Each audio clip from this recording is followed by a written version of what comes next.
Troy Donahue made America believe in perfect love. But his real loves, they had to stay hidden in the shadows. Troy Donahue, the golden boy of 1960s Hollywood, admired by millions, desired by women everywhere, lived a glamorous life on the surface, but behind closed doors, he harbored secrets that could destroy him overnight. In this video, we explore the forbidden love affairs that Troy Donahue never dared to admit until now. Troy Donahue. The name alone drove teenage girls crazy. With his golden hair, blue eyes, and jawline, he was the quintessential leading man of the late 1950s and early 1960s. On screen, he was the prince of young love, the kind of guy who could make hearts flutter with just a look. His breakthrough role in A Summer Place, 1959, made him a cultural phenomenon, cementing his image as the American Idol of impeccably groomed, handsome men. Posters of Troy were plastered on bedroom walls across the country, and magazines hailed him as Hollywood's blonde Adonis. To the world, he symbolized innocence, charm, and the promise of eternal youth. But that's only half the story. Behind the spotlight, behind the elaborate promotional photos and studio-arranged dates with glamorous stars, Troy Donahue carries a secret so dangerous that it could end it all. He lives in an era when Hollywood controls the narrative. The studios decide who you date, where you go, and even what rumors are allowed to circulate. In those years, the slightest hint of homosexuality was not only scandalous, but career-destroying. And Troy, despite being the epitome of straight love, finds himself drawn into relationships that no studio executive would approve of. Hollywood's golden boy is, in fact, living a double life. Troy Donahue, the charming boy every girl desires, has secretly dated some of the most famous men in Hollywood. Among his secret lovers were not only promising young women or obscure faces in the crowd, but also stars. Stars whose names were whispered in every family, whose reputations meant everything. For Troy, these relationships were tender, thrilling, and profound. But they were also dangerous. Every stolen kiss, every night spent in secret, carried the risk of being exposed. A single newspaper article could destroy him and the men he loved. To understand the extent of Troy's secrecy, you have to understand the world he lived in. Hollywood in the 1950s and 1960s was a place of grand debuts and endless fantasy. The public witnessed a dreamland where actors became gods and actresses became invulnerable icons. But behind the glamour was control, fear, and silence. Actors were often forced into arranged relationships, lavender marriages, to hide their true desires. The studio system operated like a well-oiled machine, controlling gossip, bribing reporters, and creating the perfect image for every star. Anyone who crossed the line was punished. Sometimes it meant careers were ruined, sometimes reputations were ruined. Troy Donahue knew this. He knew that being discovered as gay, or even suspected, would erase everything he had built. And yet he couldn't help falling in love. For Troy, secret relationships weren't about scandal or rebellion. They were about connection. He craved intimacy in a world where everything seemed staged, where every smile on the red carpet was rehearsed. With men, he could let his guard down. He could be more than just the pretty boy Hollywood advertised him to be. He could be a person. And in the shadows of Beverly Hills parties, on private getaways to the California coast, in apartments hidden from the eyes of photographers, Troy built a private life that few people knew about. He wasn't alone in this. Many of Hollywood's top actors carried similar secrets.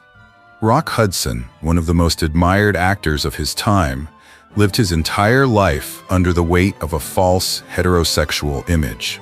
Tab Hunter, another teen idol, faced similar pressures and later revealed how the studios controlled his personal life to hide the truth. For Troy, the men he loved were more than companions. They were prisoners of the same system. Men who understood the price of being true to oneself in a world that demanded masks. And the question remains, the one we asked at the beginning. Who were they? Who were the stars Troy Donahue secretly loved? The ones he could never name in public. The answer is a story of secret encounters, whispered confessions, and forbidden love affairs that took place under the glittering glare of Hollywood's golden age. It's the story of a man hailed as the embodiment of the perfect heterosexual dream, who in reality became a symbol of something much more complicated. A man who dared to love in an age when love itself was forbidden. This is the untold story of Troy Donahue, not just the blonde idol of a summer place, but the man who risked it all for a dark passion. Hollywood in the 1950s and 1960s was a machine, a glamorous dream factory built on strict contracts, tight controls, and an obsession with appearance. To audiences, it was an era of red carpets, flashing lights, and movie stars with faces that looked like they were carved from marble. But behind the glittering illusion was a darker reality. The studio system controlled not just movies, but lives. Every smile, every romance, every photo that appeared in Life magazine or the gossip columns was carefully scripted.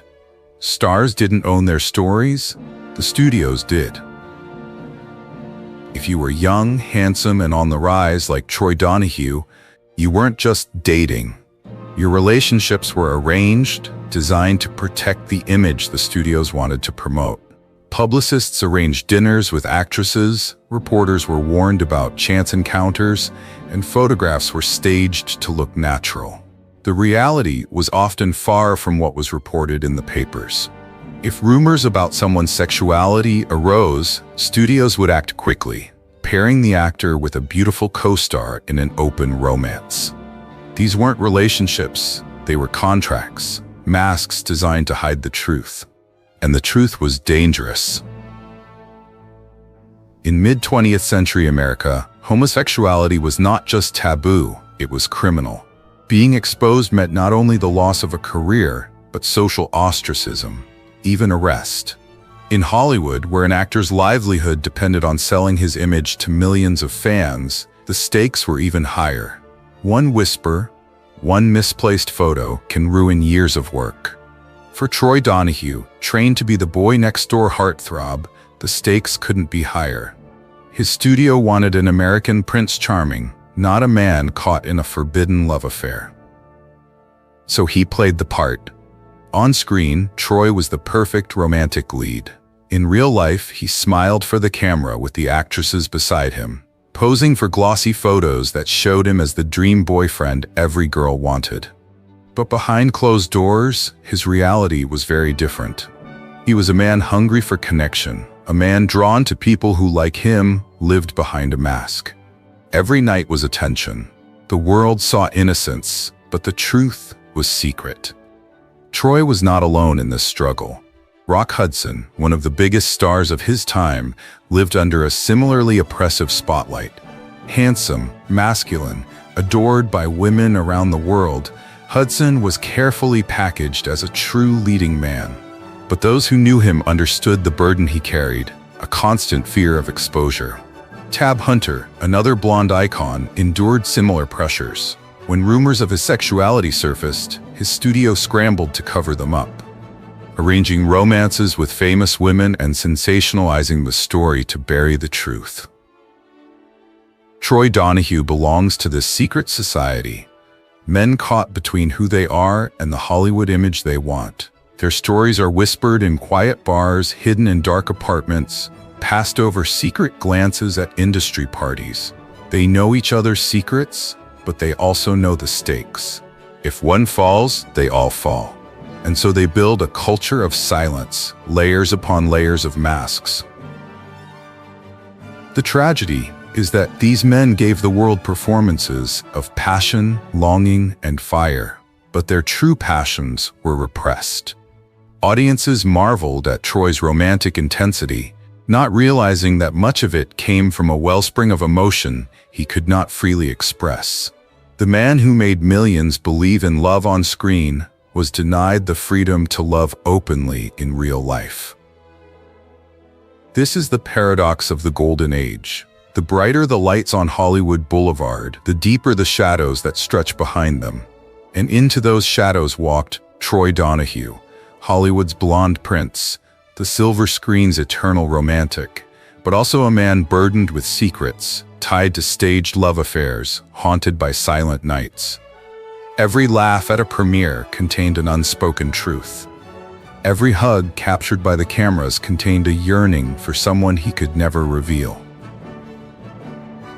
Which makes us wonder, how much of Troy's charisma, vulnerability, and celebrity were shaped not just by the studio's hand, but by the quiet tension of living two lives at once?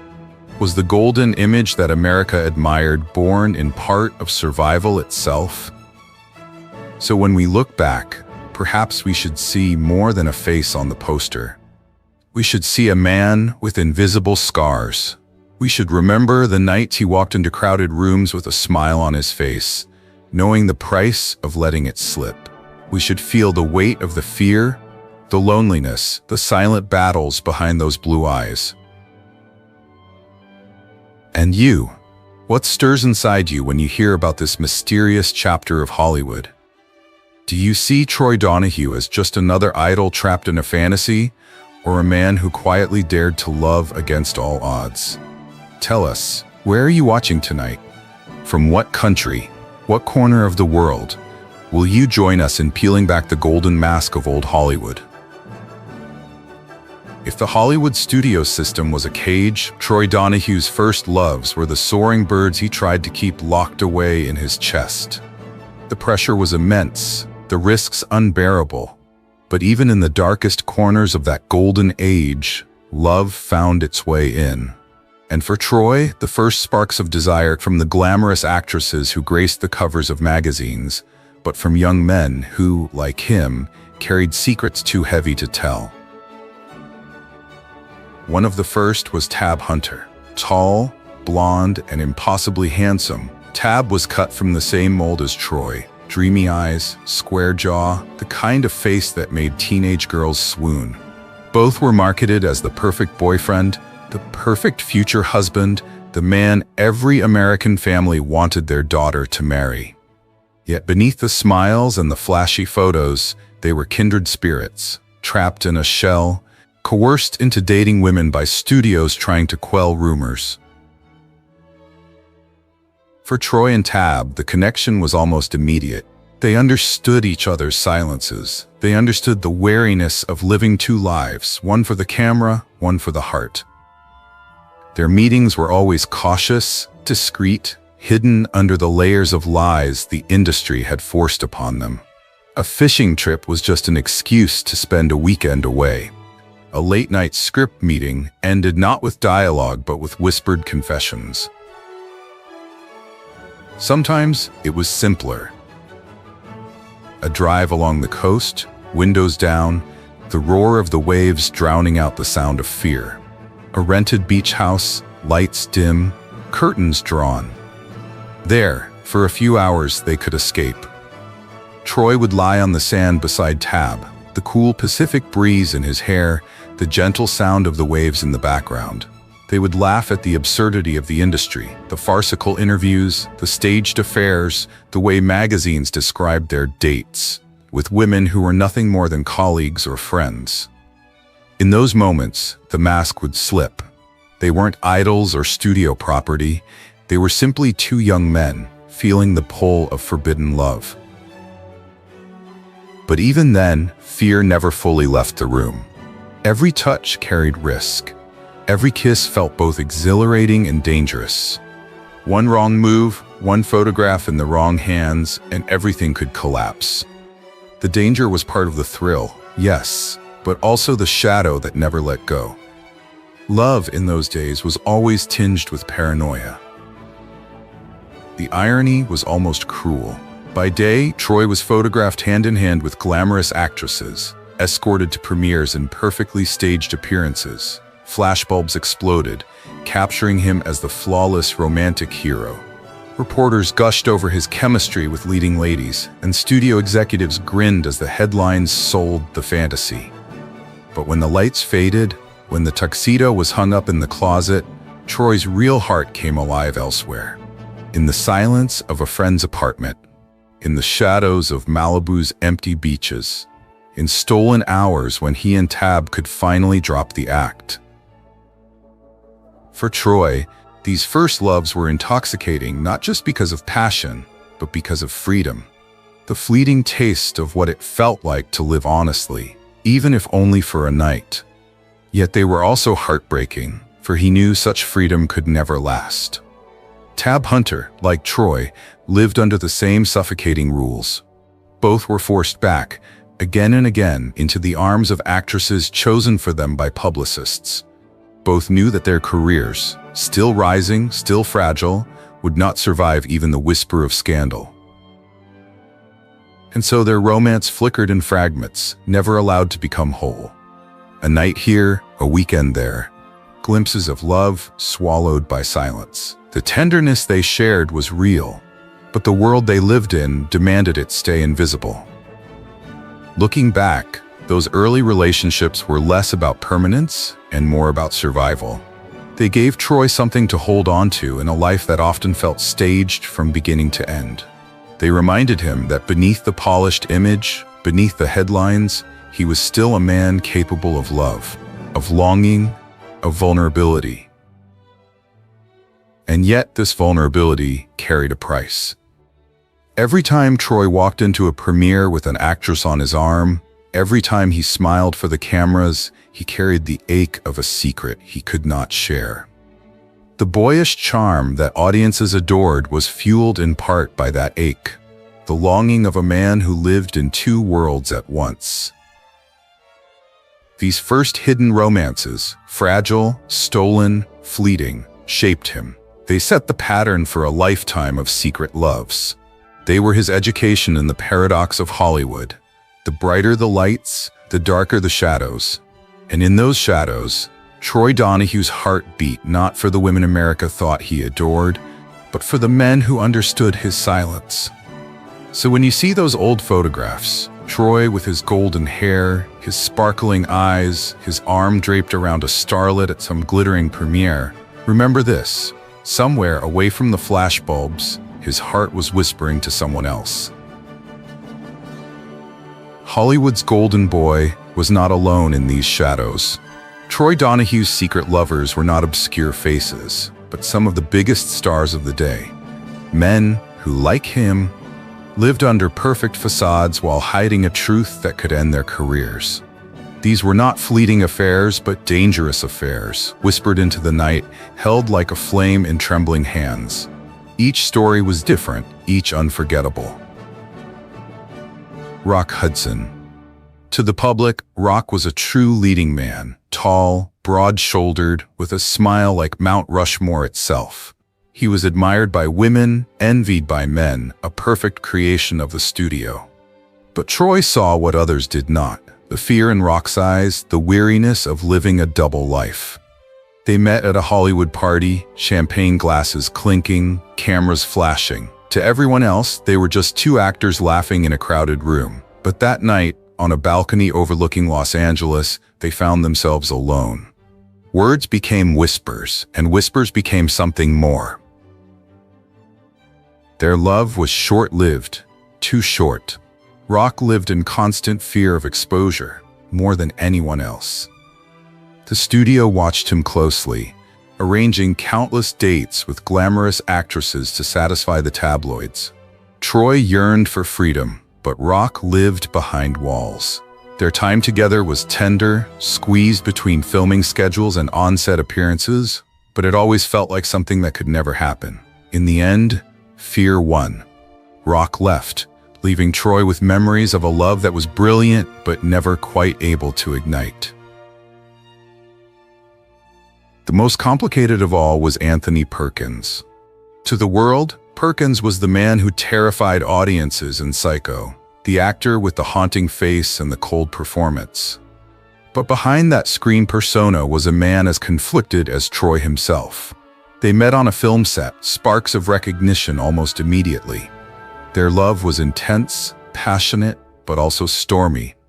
Perkins struggled deeply with his identity, hiding the truth from even those closest to him. Troy, still young but already scarred by secret scars, knew all too well. Together, they formed a bond that was both captivating and devastating. Their nights were filled with longing and fire, but also silence and withdrawal. Perkins would lean in, then pull away, afraid of what might happen. For Troy, it was a roller coaster of devotion and heartbreak. In the end, neither could bear the constant weight of fear. Their love was shattered, leaving only the memory of what might have been. And then, the whispers. Names echoed through Hollywood, rumors resurfaced in memoirs and biographies. One of them was Marlon Brando. The mere idea was shocking. Brando, the rebel god of American cinema, the man who redefined acting, had whispered that they had spent forbidden nights of passion with Troy Donahue. Did it really happen? The evidence was shaky, the accounts conflicting, but the rumors refused to die down. Imagine the scene, a dusty Hollywood fundraiser, Brando in a leather jacket, Troy in a tailored suit, two charismas colliding in the crowd. Their personalities were both strong and unyielding. Brando unpredictable, fiery, unbridled, Troy disciplined, elegant, gallant. If they were together, it would not have been smooth. It would have been a storm, a clash of desires that burned but quickly burned themselves out. Some say they fought as much as they touched, that passion and conflict were inseparable. Whether the story is fact or legend, it remains one of the most controversial possibilities in Troy's mysterious history. Whether the story is fact or legend, it remains one of the most controversial possibilities in Troy's mysterious history. These secret love affairs are more than romances. They are mirrors.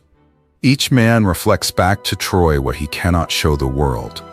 Rock Hudson shows him the weight of his fears. Anthony Perkins embodies the chaos of desire fighting against repression. And Brando, whether myth or memory, represents the fire, the rebellion, the danger of living without rules.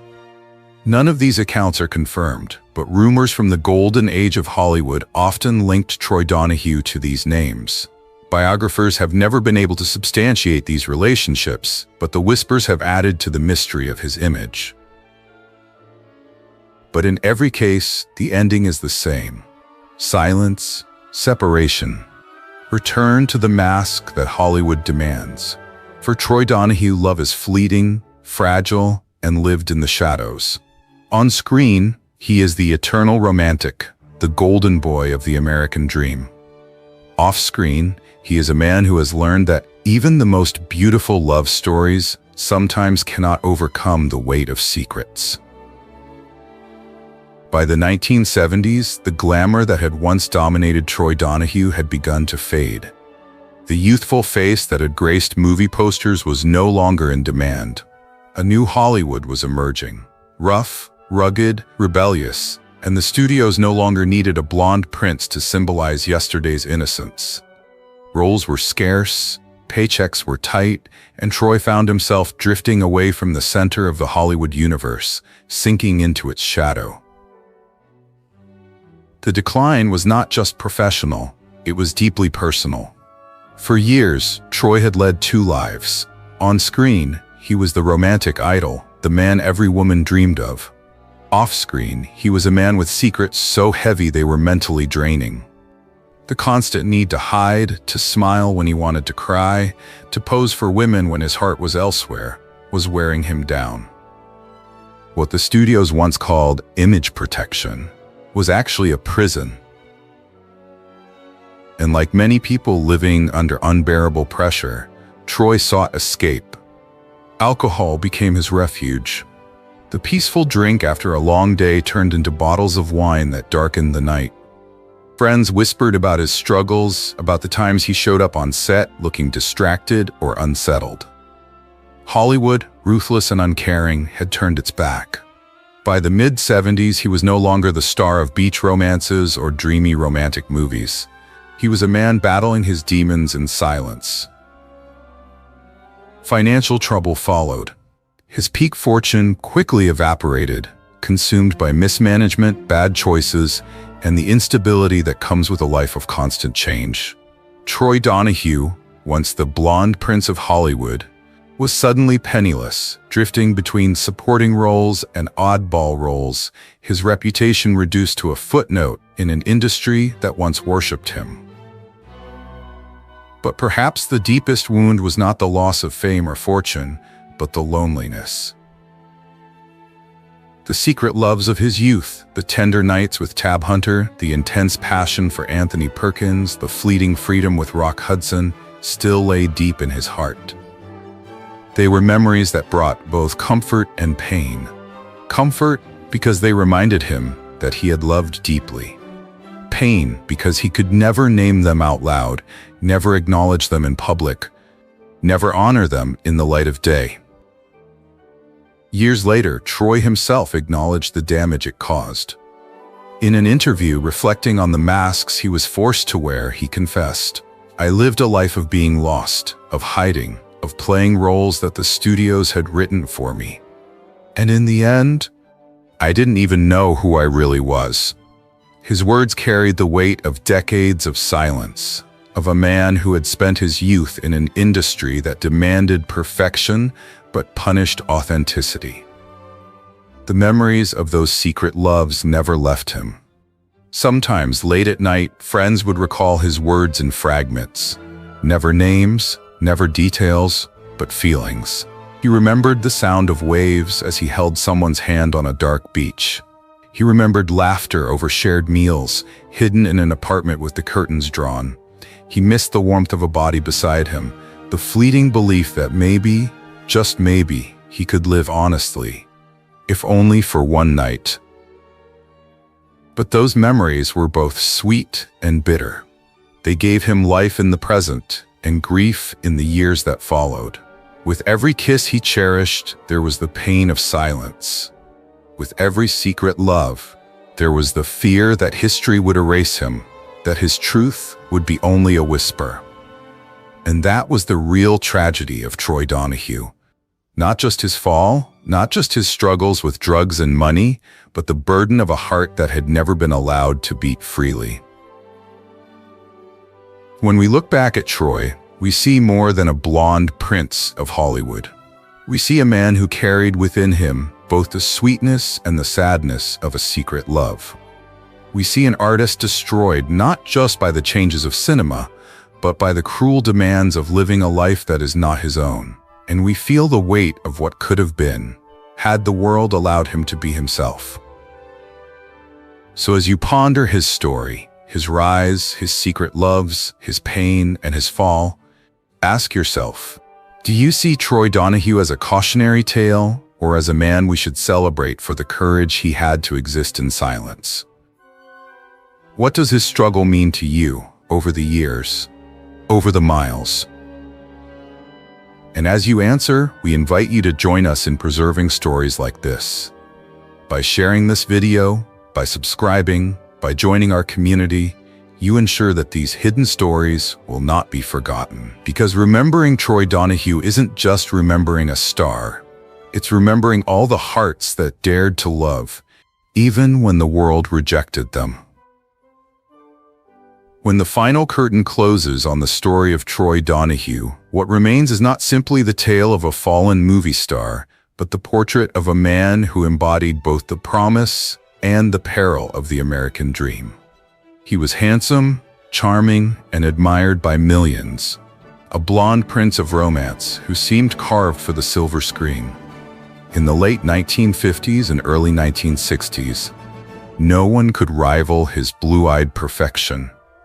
A summer place made him an icon, and for a moment he represented everything Hollywood wanted the world to believe: youth, innocence, and love everlasting. But away from the spotlight, Donahue's life revealed the brutal truth of Hollywood's golden age, an industry that promised immortality but punished authenticity and discarded those who no longer fit the mold. Troy Donahue was more than just a poster on a teenager's bedroom wall. He was more than the dreamy leading man in Paris or Rome Adventure, or the heartbroken idol whose name filled fan magazines. Behind the image was a man fighting to survive in a system that demanded he hide his deepest truths. His stardom was carefully managed.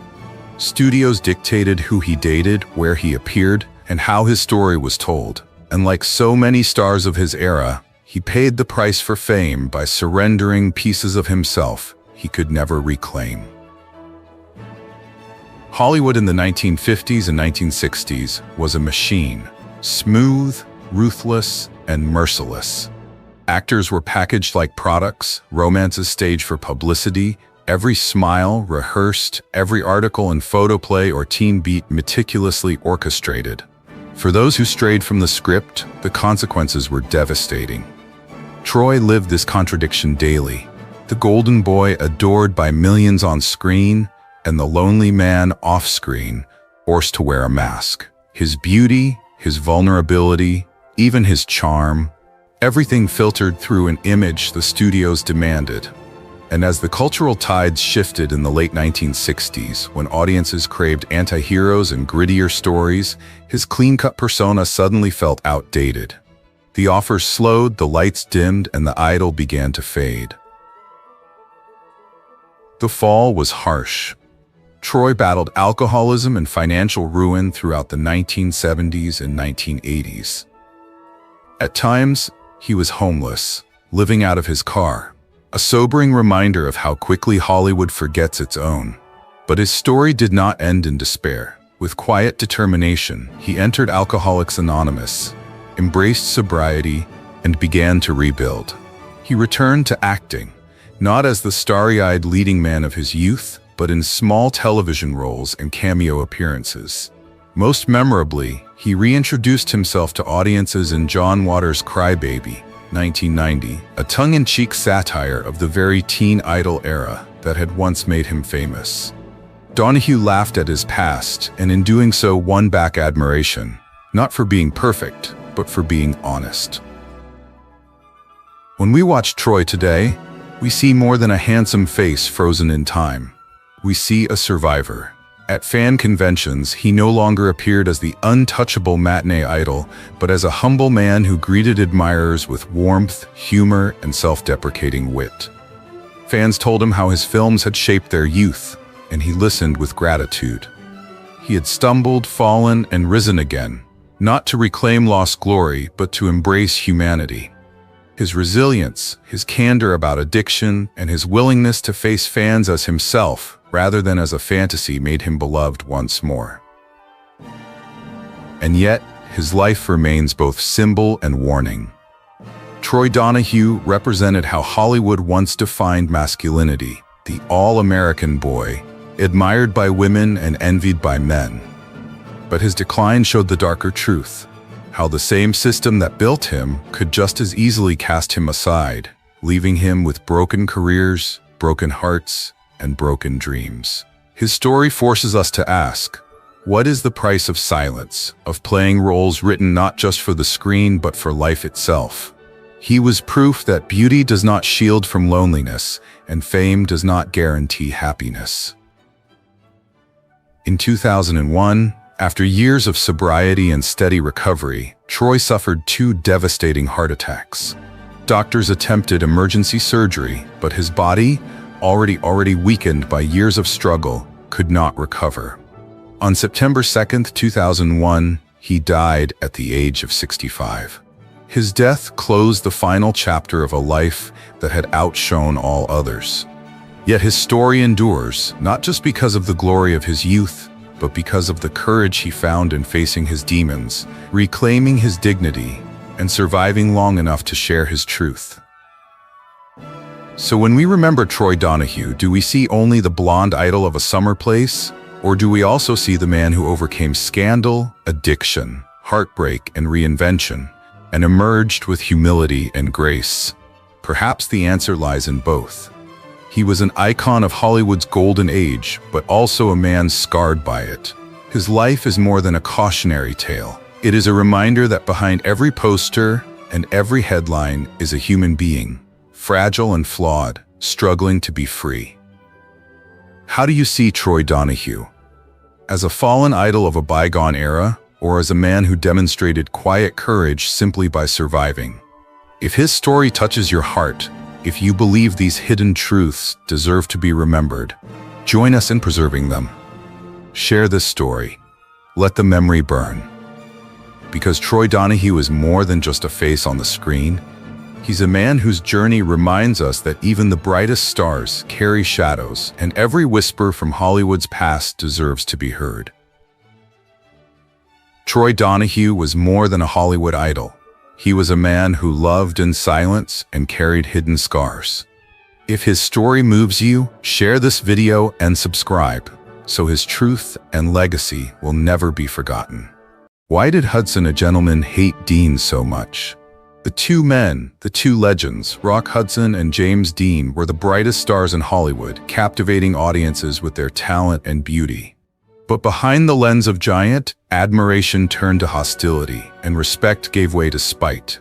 Their feud became one of Hollywood's darkest secrets, a rivalry born of ego, jealousy, and hidden truths that no one could escape. Rock Hudson, the man who would one day become Hollywood's ultimate leading man, began life far from the glitter of movie premieres. He was born Roy Harold Scher Jr. on November 17, 1925, in Winnetka, Illinois, a small town outside Chicago. His story opened not with privilege or promise, but with abandonment, hardship, and the kind of loneliness that leaves lasting marks. When Roy was still a boy, his father walked out and never returned. His mother, left alone during the dark years of the Great Depression, struggled to provide food, shelter, and stability. She eventually remarried, hoping to bring security into the household. Instead, the new stepfather carried only sternness, coldness, and criticism. Home was never a refuge. It was a place of tension, where affection was scarce and where silence replaced warmth. In that house, young Roy learned to endure. He kept his head down, hid his feelings, and forced himself to grow up faster than any child should. Childhood was not innocence, but training in survival. He built an inner shield that would protect him later in life, but it also left him with scars of longing and emptiness. School offered him moments of escape, but they were short-lived. After high school, the realities of survival pulled him straight into the working world. He became a mechanic, his hands stained with grease and oil after long days in the shop. Later, he worked as a truck driver, hauling heavy loads across the endless roads of the American Midwest. These were honest jobs, but they were exhausting and unfulfilling. Each night he returned home bone-tired, yet restless inside, whispering to himself that surely life had to hold something more. And yet, even as he labored in obscurity, there was one thing that set him apart: his presence. Roy stood an astonishing 6 feet 4 inches tall. His frame was broad, his shoulders strong, and his face striking in a way that seemed almost unreal. His deep eyes suggested stories untold. His rare smile carried a warmth that lingered in memory. Even in work clothes covered in sweat and grit, he turned heads wherever he went. It was the kind of look that belonged not to the shop floor, but to the movie screen. Friends noticed the way strangers stopped and stared. They whispered that Roy was meant for something greater than mechanics or trucking, that destiny had placed him in the wrong setting. And in quiet moments, Roy dared to believe them. Still, Hollywood felt impossibly far away. He had never acted, never stood before a camera, never thought of himself as an entertainer. He was shy, awkward in crowds, and painfully aware of his lack of training. Yet, the way people looked at him planted a seed. Perhaps, if fate allowed, he could step into that shimmering world of lights and legends. The truth is that Roy's difficult childhood had already prepared him for such a leap. The absence of a father had made him independent. The severity of a stepfather had given him discipline. Years of physical labor had built endurance. These were invisible tools that would one day carry him through rejection and disappointment. Because rejection did come. When he first tried screen tests, Roy was awkward, stiff, and unsure of himself. He forgot lines. He froze before the camera. Casting directors dismissed him as another handsome face without skill. But unlike others, he did not give up. Life had already trained him to take blows and keep moving forward. That persistence, paired with his extraordinary looks, finally drew the attention of Universal Pictures. The studio saw not a polished star, but raw material, a diamond in the rough they could shape and market. They began the process of transformation, teaching him how to speak, how to move, how to act, and they gave him a new name, one that carried strength and permanence: Rock Hudson. So before the legend, before the fame, there was simply Roy Harold Scherer Jr., a boy abandoned by his father, hardened by labor, and haunted by silence. He carried within him both the wounds of a fractured childhood and the stubborn hope that his life could become something greater than the shadows of where it began. That hope, fragile yet unyielding, was the first step toward the destiny that would one day make him unforgettable. By the late 1940s, the boy once known as Roy Harold Scherer Jr. was no more. In his place stood Rock Hudson, a name chosen by Universal Pictures to sound powerful, timeless, and impossible to forget. The studio saw in him a diamond in the rough, tall, breathtakingly handsome, and with the kind of presence that could sell tickets before he ever opened his mouth. But Hudson's journey into Hollywood was not immediate glory. It began with failure, insecurity, and relentless training. When he first faced the camera, Hudson struggled. He fumbled lines, stiffened under the lights, and often seemed more like a model posing than an actor performing. Critics behind the scenes whispered that he was just another pretty face, destined to fade as quickly as he appeared. Universal, however, refused to let him vanish. They placed him in an intensive program, teaching him how to control his voice, refine his posture, and carry himself with elegance. Day after day, he repeated lines, learned gestures, and practiced his walk until it looked natural. Slowly, the awkward young man began to transform into someone audiences could believe in. Universal invested heavily in his image. Publicists crafted stories of charm and wholesomeness. Photographers captured him at angles that emphasized his height, his jawline, and that unforgettable smile. The studio machine was ruthless, but it knew how to manufacture stars, and Hudson was its perfect project. He became the kind of man who looked as though he had stepped out of a dream, a figure who represented the post-war fantasy of strength, romance, and stability. By the early 1950s, Hudson's career began to take shape. His early roles were modest, but his presence on screen was undeniable. Audiences leaned in when he appeared, drawn not only to his looks but to the growing confidence in his performance. Then came the breakthrough, Magnificent Obsession in 1954. Playing a reckless man who redeems himself through love and sacrifice, Hudson struck a chord with audiences. The film was a box office hit, and suddenly Rock Hudson was no longer just a studio creation. He was a leading man. That success carried him into All That Heaven Allows in 1955, a film that paired him again with Jane Wyman. The story of forbidden love between a wealthy widow and her younger gardener became a cultural phenomenon. Critics praised Hudson's depth, noting that he was no longer stiff or uncertain, but commanding, sensitive, and believable. He was not simply beautiful, he was compelling. With these films, Hudson cemented himself as one of Hollywood's most bankable stars. But it was Giant in 1956 that turned him into a legend. Starring alongside Elizabeth Taylor and the fiery young James Dean, Hudson faced perhaps his greatest challenge yet. He played Bick Benedict, a wealthy Texas rancher whose life unfolds across decades. The role demanded subtlety, range, and emotional weight. For Hudson, it was a chance to prove once and for all that he was more than a matinee idol, and he delivered. His performance earned him an Academy Award nomination for Best Actor, placing him in the highest echelon of Hollywood talent. Yet Giant was not just a triumph of performance, it was a crucible of personality. On set, Hudson clashed with James Dean, whose rebellious style and disregard for Hollywood tradition irritated him deeply. Dean thought Hudson was a polished product of the studio system, a man who lacked the raw artistry of method acting. Hudson, in turn, saw Dean as childish, selfish, and disrespectful. Elizabeth Taylor adored Dean, and that only sharpened Hudson's resentment.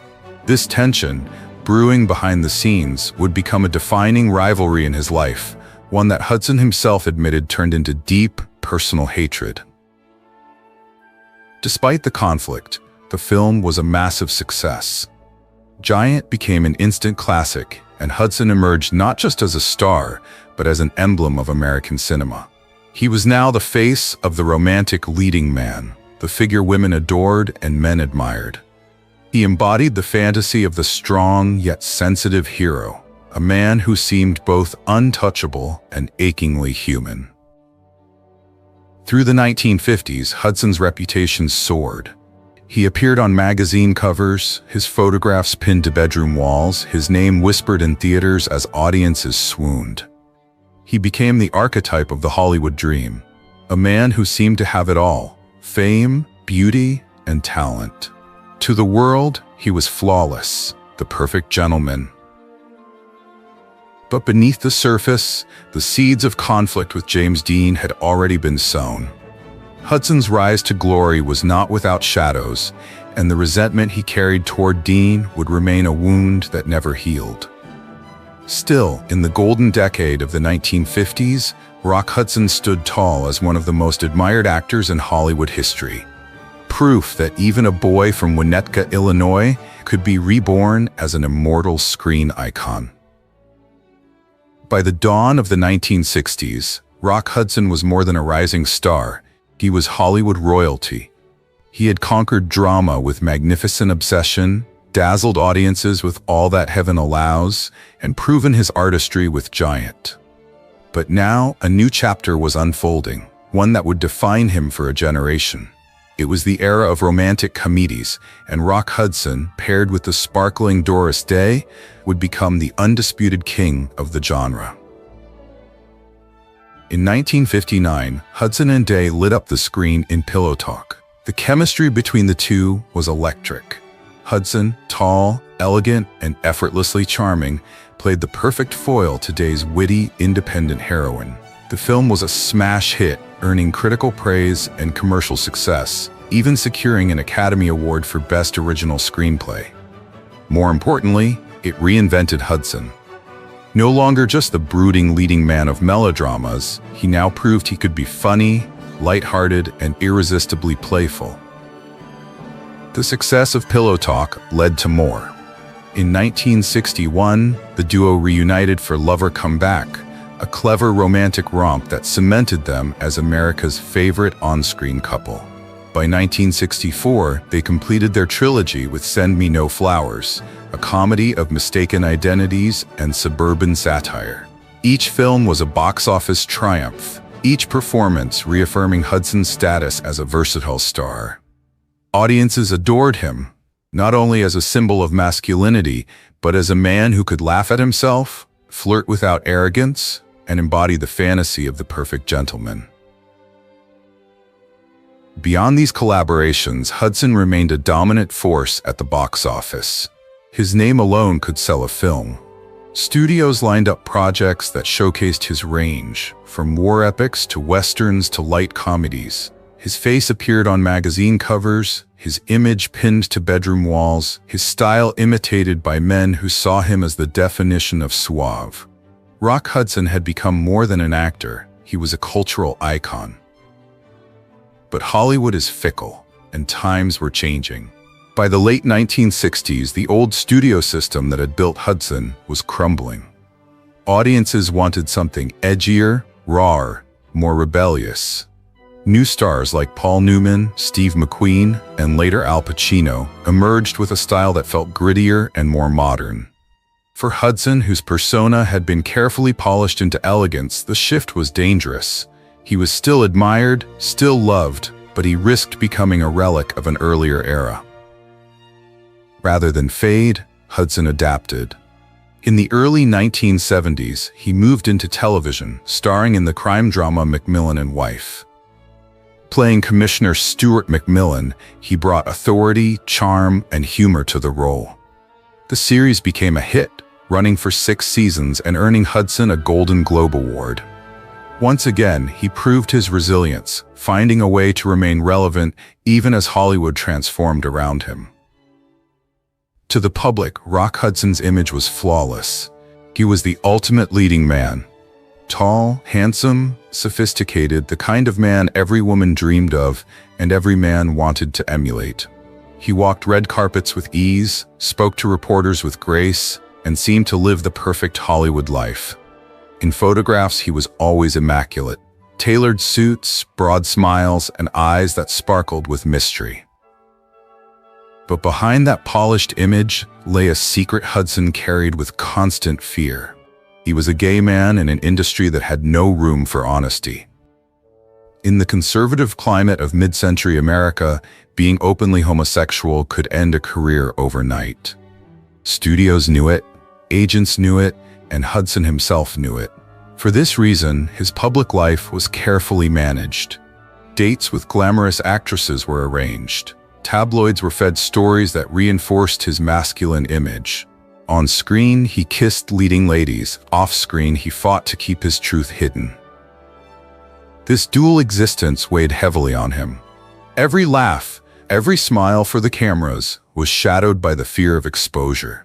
He lived with the knowledge that one rumor, one photograph, one slip could shatter everything he had built. His friends described him as warm and kind, but also guarded, always aware of who was watching. Even at the height of his fame, Hudson carried within him the quiet loneliness of a man who could never fully be himself. It was this tension between the public Rock Hudson and the private Roy Scherer that gave his performances an unspoken depth. Audiences saw the charm, the elegance, the masculinity. What they didn't see was the cost of maintaining the illusion. In many ways, Hudson's greatest role was not in Pillow Talk or Giant, but in the life he performed every day, the role of the perfect Hollywood man. And yet, for all the secrecy and fear, Rock Hudson endured. Through the 1960s and into the 1970s, he remained one of the most beloved actors in America. His star power never fully dimmed, his presence never faded from the public imagination. He had become not just a movie star, but a symbol of an era of glamour, of carefully managed images, and of dreams spun larger than life. Behind the glamour of Rock Hudson's public persona was a private life that was far more complicated, fragile, and lonely. To his millions of fans, he was the perfect man, tall, handsome, and masculine, the embodiment of mid-century Hollywood fantasy. But away from the cameras, Hudson carried a secret he could never share, a truth that shaped his relationships, haunted his nights, and influenced his every choice. He was a gay man in an era when admitting it could ruin not just his career, but his life. Hollywood in the 1950s was glamorous, but also a place of control. Studios controlled every detail of their stars' lives, how they dressed, what they said, even who they appeared with in public. For Hudson, Universal Pictures orchestrated one of the most important cover stories of his life: his marriage to Phyllis Gates, a studio secretary. In 1955, at the height of his fame, Hudson married Gates in a picture-perfect Hollywood romance. The press covered it with enthusiasm, seeing it as proof that America's most eligible bachelor had finally settled down. In reality, the marriage was short-lived and tumultuous. By 1958, it had ended in divorce. To the outside world, it looked like a broken Hollywood love story. But to insiders, it was clear that the marriage was more of a shield than a partnership. Even then, rumors circulated that the wedding was staged, designed to quell gossip about Hudson's sexuality and protect the studio's investment in his image. For Hudson, the arrangement bought time, but it did not ease his deeper conflict. In the secretive circles of Hollywood, Hudson lived a different life. He formed quiet, secret relationships with other men, relationships that had to be conducted quietly, behind closed doors, and always with the fear of being exposed. He attended private gatherings where he could finally relax, laugh, and be himself. Yet even there, he remained cautious, aware that a single misstep could end his career. Close friends later recalled how he was warm and affectionate in private, but reserved and distant in public, always on the lookout for someone who might be eavesdropping. The tension between his true self and the image the world demanded weighed heavily on him. Every time he stepped onto a red carpet with a glamorous actress by his side, he played the part. Every time a magazine declared him the perfect ladies' man, he smiled for the camera but felt pain inside. The performance was convincing, but it came at a cost. Over time, the loneliness of secrecy became its own prison, leaving Hudson both admired by the world and isolated in his own skin. It was here that the shadow of James Dean returned to haunt him.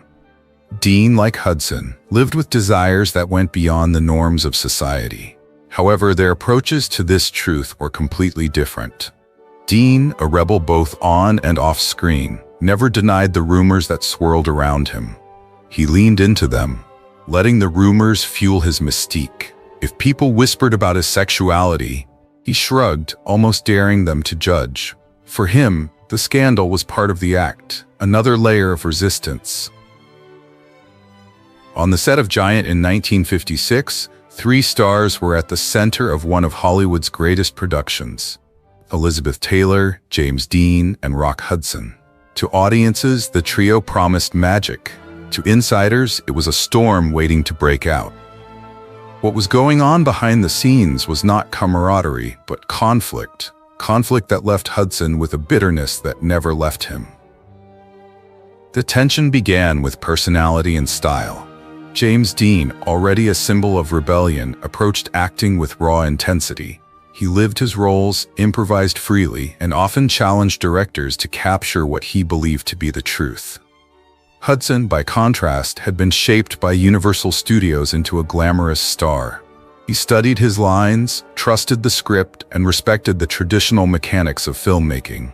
To Dean, this made Hudson seem fake, a puppet of the studio system. He mocked Hudson as a made-up leading man, lacking depth or artistry. Hudson did not take the insult lightly. To him, Dean was reckless, selfish, and immature. He believed that Dean disrespected not only him, but also the craft itself. While Hudson valued professionalism, Dean relished chaos. Their working relationship quickly soured, with Hudson complaining that Dean's unpredictable behavior was disrupting production. To Hudson, Dean was no genius. He was just a nuisance. Elizabeth Taylor, Giant's third star, only complicated things. Young, bright, and full of life, Taylor loved Dean. She admired his talent, laughed at his wild energy, and stuck with him during his long hours on set. Hudson watched their friendship grow with thinly veiled jealousy. Taylor's affection for Dean highlighted everything Hudson lacked: spontaneity, freedom, and a willingness to live without fear of judgment. For a man who had spent his life hiding behind a carefully constructed image, Dean's fearless honesty was infuriating. The animosity between the two men escalated. Later, in private conversations, Hudson admitted that of all the actors he had ever worked with, he hated Dean the most. This was not the usual dislike of colleagues who did not get along. It was vitriolic. He called Dean childish, arrogant, and even a disgrace to his profession. In a shocking confession, Hudson reportedly expressed that he wished Dean were dead. It was a statement born not just of anger, but of something deeper: fear. Because James Dean represented more than an artistic rival. He was a mirror. Both men harbored secrets about their desires, but they expressed them in different ways. Dean accepted the rumors about his sexuality, letting them circulate without denying them. He behaved with a defiant indifference. If the world spoke, so let them speak. Hudson, meanwhile, lived his entire life in fear of exposure. He fought to keep his truth buried, his image untarnished, his career secure. In Dean, he saw the freedom he craved, but never dared to risk. And that freedom made him angry. When tragedy struck in 1955, James Dean died in a car accident at the age of 24. Hollywood mourned. Fans built a legend around the young rebel whose career had ended too soon. Elizabeth Taylor mourned. The world romanticized Dean's short but brilliant life. But Rock Hudson did not join in the admiration. Even after Dean's death, Hudson's contempt remained. He called Dean a thug, a fraud, and a terrible co-worker. And then, nearly 2 decades later, came the most shocking revelation of all. In 1974, Hudson was asked once more about his famous co-star. Without hesitation, he snapped, "I don't mean to say anything bad about the dead man, but he was a bastard." The words stunned those who heard them. It was not just lingering resentment, it was proof that even 20 years later, the hatred still burned, raw and unrepentant. The feud was more than professional jealousy. It was psychological. Hudson's hatred for Dean came from the reflection Dean forced him to see. A man who lived openly in the face of whispers, contrasted with a man who hid every day behind silence. For Hudson, Dean was both rival and tormentor, a reminder of everything he could never be. And that reminder cut deeper than any insult Dean ever spoke aloud. To the world, Rock Hudson was the perfect gentleman, the ideal leading man. But in private, when asked about James Dean, his tone would shift. He never softened, never forgave, never allowed the myth to sway him. He carried his hatred to the end, as if Dean's shadow haunted him long after the cameras stopped rolling. For audiences, Giant remains a masterpiece, a story of love, land, and legacy. But for Rock Hudson, its legacy was something darker. A wound disguised as rivalry, a hatred born not just of clashing egos but of mirrored fears. James Dean was gone, but the battle he represented lived on inside Rock Hudson. A battle between image and truth, between fear and freedom, between the man the world adored and the man who could never fully be himself. By the early 1980s, Rock Hudson's life had shifted far from the glittering spotlight of his golden years. He was still admired, still remembered as one of Hollywood's great leading men, but behind closed doors, he carried a secret that would soon rewrite his legacy. In 1984, Hudson received a devastating diagnosis. He was HIV positive. At a time when AIDS was poorly understood and heavily stigmatized, the news was not just personal, it was explosive. The disease carried with it shame, fear, and silence. Politicians avoided speaking its name, newspapers reported it with prejudice, and Hollywood whispered about it in hushed tones. For Hudson, the diagnosis was more than a death sentence. It was the end of the carefully constructed image he had spent decades maintaining. He had built a career on playing the ideal man, the husband every woman wanted, the gentleman every man envied. Now, his illness threatened to expose the truth he had hidden his entire life. By 1985, the world knew. When Hudson publicly acknowledged his illness, he became the first major Hollywood star to admit to having AIDS. The announcement stunned fans, shocked the press, and forced the American public to confront a crisis it had long tried to ignore. Suddenly, the face of AIDS was not a nameless victim, but Rock Hudson, the ultimate screen idol of the 1950s. In his final months, even as his health rapidly declined, Hudson changed the conversation.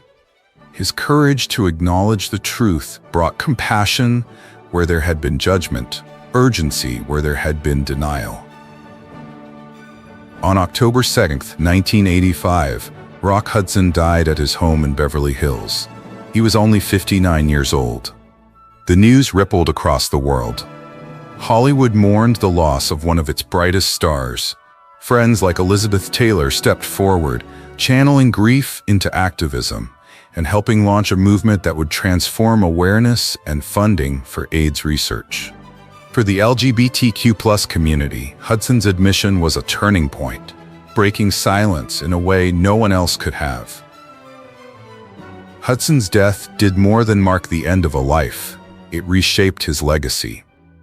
To millions, he would always be the tall, handsome gentleman from Pillow Talk or the proud rancher from Giant. But he also became something more. A symbol of both the beauty and the tragedy of concealment. He was proof of how far a man could go in hiding his truth and what it cost him to do so. And yet, in a life defined by secrecy, there was one exception. As friends and biographers later revealed, Hudson could have kept every secret to his grave. He could have buried every whisper, every rumor, every truth about who he was.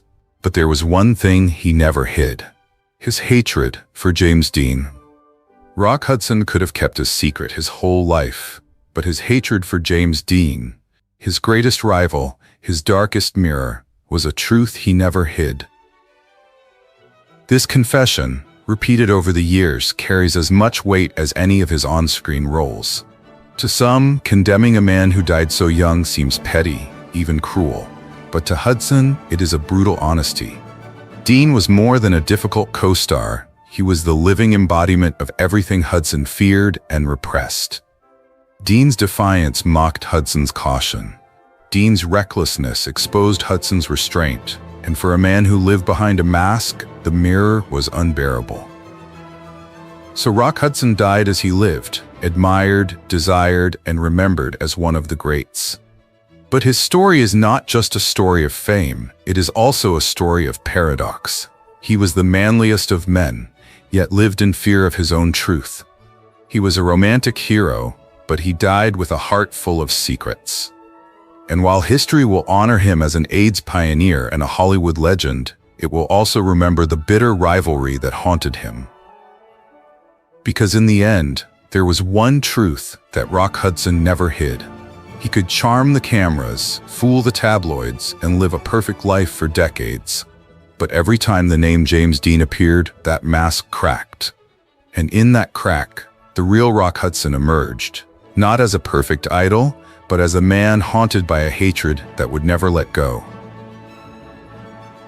Rock Hudson lived a secret life, created by the studios, hidden from the public, and taken to the grave. But his hatred of James Dean was the one truth he never buried. Was it rivalry, jealousy, or the fear of seeing himself in Dean's defiance? Perhaps the answer is as complex as the man himself.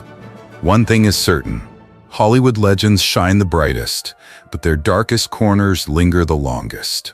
And if you want to continue exploring the dark corners of the silver screen, follow us, like, share, and subscribe so you never miss the next Untold story.